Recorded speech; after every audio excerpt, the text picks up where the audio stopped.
dumbest fish and with the biggest heart. I love, love, love that.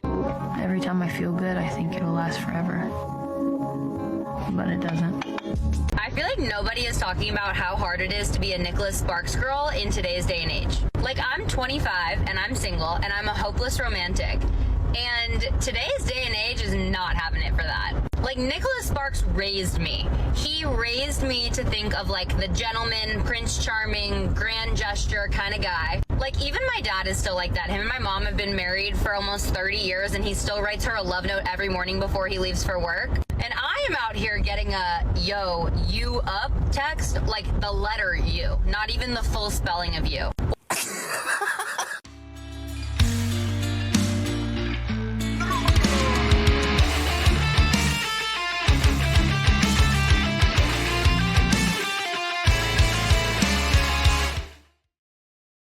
Hey guys, welcome to today's episode where we have this woman daydreaming about gentlemen. You know, that past era where men put effort into relationships because it was worth it?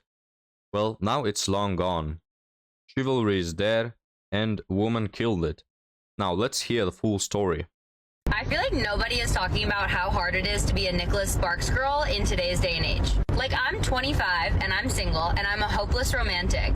And Hopeless romantic is the new whimsical word in the dictionary of woman, guys. And it basically means that, you know, they're these cool little souls that just want love, and all guys are bad, all boys are bad boys. I just want someone to love me and someone to take care of me. And it's not the case. I would call these people that self-proclaim themselves to be hopeless romantics, to be hopeless chat chasers. Because, you know, if you really wanted love, I think even in today's day and age, you can easily find it as a woman. But let's keep watching. And today's day and age is not having it for that. Like, Nicholas Sparks raised me. He raised me to think of like the gentleman, Prince Charming, grand gesture kind of guy. Like, even my dad is still like that. Him and my mom have been married for almost 30 years and he still writes her a love note every morning before he leaves for work. And Perfect. Now, you know, the issue is not that they're not men resembling your father's behavior. The problem is, why don't you stop to think about your mother? Did your mother cheat on your father? Did your mother break the relationship? Did your mother get a divorce to get alimony and all the benefits? You know, did your mother have incredibly high standards when meeting your dad? Did she expect him to have a 6-digit income, to be 6 foot tall, etc.? Probably she didn't, right? Like, notice how she gives an example of her dad and she blames guys for not being like her dad. But it's not the dad who is the issue, it's the mother. The problem is that women nowadays are not resembling good wives and good women. You know? Let's end it, gentlemen. I am out here getting a yo, you up text, like the letter U, not even the full spelling of you. Or like, what's your snap? Like, I know people ask for Snapchat. I'm not an idiot, but like, I'm 25. I don't want people to be asking for my Snapchat anymore. I feel like there's bigger problems to discuss if you're still asking for girls' Snapchats at 25. Like, where do the Nicholas Sparks grand gesture gentlemen hang out? Because In the friend zone? Am I right, gentlemen? Like, let's analyze society for a minute, because there are still men out there who put in the effort and are gentlemen, and, you know, they gift flowers, little details, all sorts of gifts. Yeah, there are men like that, and they are simps, and they are all sitting in the friend zone, right? Like, you almost never see guys who behave like gentlemen. You either see them in already formed relationships like 20 years ago, or you see them being in the friend zone and giving their attention and their money to a woman that just is farming them. You know what I mean? Like, this is the reason why so many guys are opting out of it. This is the reason why so many guys are saying, you know what, if you're going to use me and you're going to play me, I might do the same as well. So to all hopeless romantics out there, you know, to all women, hey, maybe this particular woman, she doesn't seem bad, right? She doesn't seem like a 3 or 4. Maybe it's not personally her fault, but yes, other women have ruined it for you. Because most women nowadays, They don't care about men's effort. They don't care about men's commitment. They don't want commitment. They just want chat. But what do you guys think? So you go on a date and hook up and you never hear from them again. Or you go on a date and you don't hook up and you still never hear from them again. Is there some sort of in-between that I'm missing? Like, I'm confused. I'm real confused. Help a girl out. Why is dating so fucking hard? I'm dating to fucking marry, dude. Like, I'm in it for the long run. The fucking end game. Oh yeah, tell me about it. You know, you're on Tinder and you're texting multiple men, but you're there for the long run, right? Guys. And y'all going around here for hookup culture and all this bullshit and cheating and situationships. Oh my god. I'm too wicked fucking old for that shit. And maybe, just maybe, I just had so much bad self-esteem and low confidence that I just date the wrong people. That might be on me. I will admit that. However... Alright, baby steps, gentlemen, baby steps. Going towards the right direction. Why is it so hard to meet someone that actually wants to date to marry? Or why is it so hard to find someone that would be obsessed with me as much as I would with them? That's all I want. Or maybe I'm just picky. Am I fucking... Yes, you are picky. This woman, guys, she's getting closer and closer. Now, here's the thing. I think that women have their own difficulties when dating, but, you know, almost all their difficulties in dating, marriage, and, you know, the dynamics between men and women, for women is just having a good ability to pick men, and that includes having the right standards.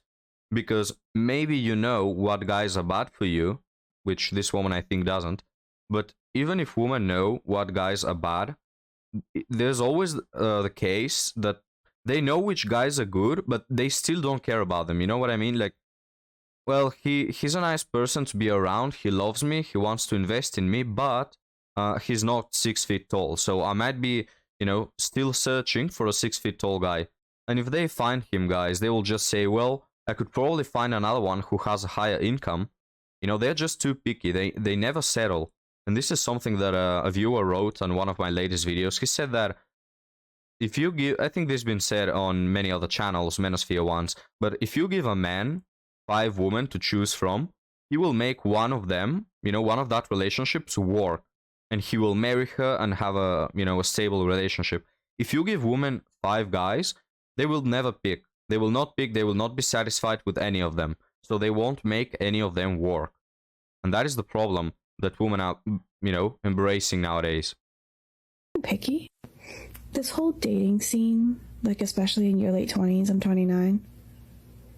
This is way too fucking hard. I might just get another cat and just call it a day. Remember when That is the end, gentlemen, for many women. And hey, you know, guys, it's really not that hard for women. It boils down to, you know, just having good parenting, so having good father and mother figures to lead by example and to be down to earth. Guys, it's really not that hard. Like, women will portray it as it's some, I don't know, man, like rocket science. It's so hard. I have to take all this into consideration. What they find difficult is just lowering their standards, because they have met their husband. So this woman is 29. She has met her husband that will have treated her right a few times already. She just can't settle down.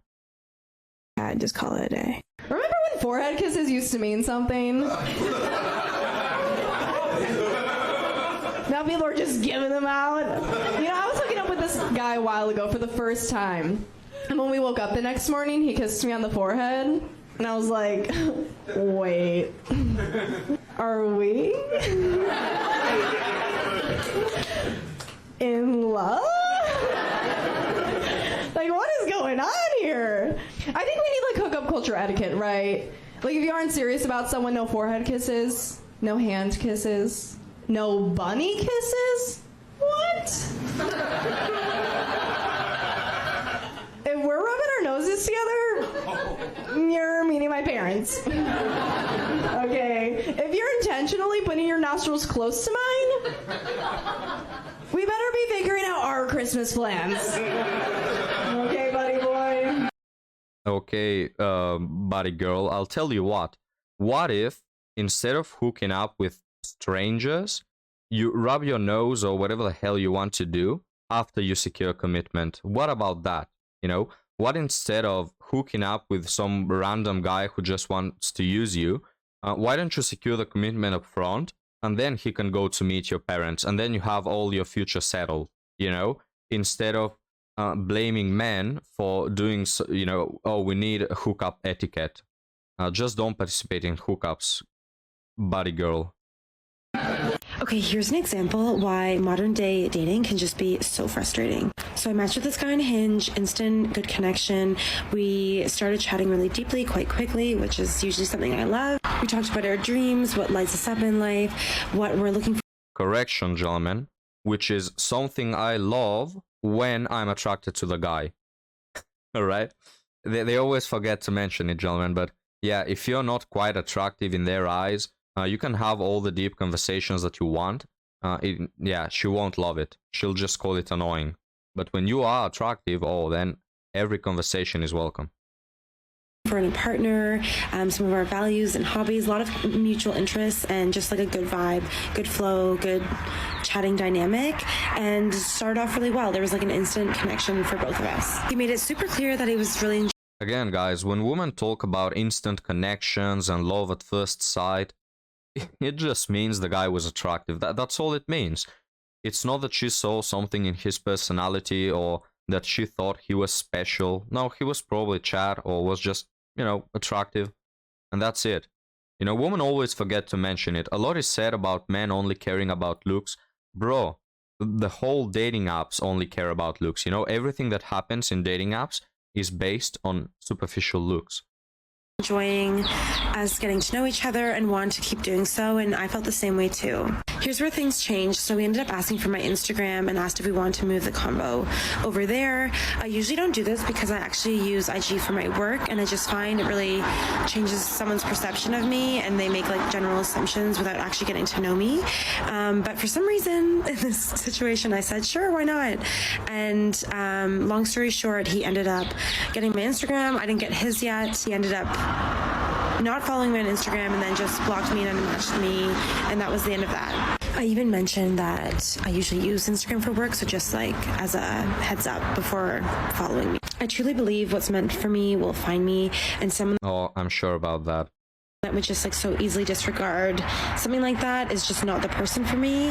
But gosh, it can be so frustrating, and when this stuff happens all the time or often enough, it can get you really feeling jaded about dating and just exhausted by the whole situation. Anyway, thanks for listening, and I'm sorry if this has happened to anyone else. Guys, what do you think made this guy not follow her on Instagram? You know, my take is that he probably saw something he didn't like some revealing pictures or some stories about dating other men or whatever the hell, you know? He saw something and that's why he didn't follow and he just ghosted. Or maybe, you know, she said her Instagram is for work. Maybe she has the same user as in TikTok, and and he saw her TikTok talking about guys all the time, and he said, you know, why should I be boyfriend number 27 of this woman when it's not going to work and I'm gonna waste my time? That is my take. And guys, we'll close the video addressing the thing that she said that. What was it, man? It was one of these bullcrap sentences of, oh, I know life will find its way. I know God has something planned for me. I know the right person will eventually come. This is the most blue-pilled crap you can ever hear. And it's funny when women say it. It's funnier when women say than men, gentlemen, because the thing for women is they have already met that person, you know, call it universe, call it God, whatever the hell. You know, that right person, that Prince Charming has already been in their way. They just passed him, you know what I mean? It's just so funny, man. They always think that life will give them the best, while at the same time not knowing what they want, right? Like, I mean, they know they want the best thing, they just don't know what it is. So every time they meet someone or they see a guy that they like, they always have to have, you know, the next best thing, the next patch of green grass. But gentlemen, thank you for watching. Leave me your comments down below. Smash that like button like these women are going to smash the wall. And I'll see you next time.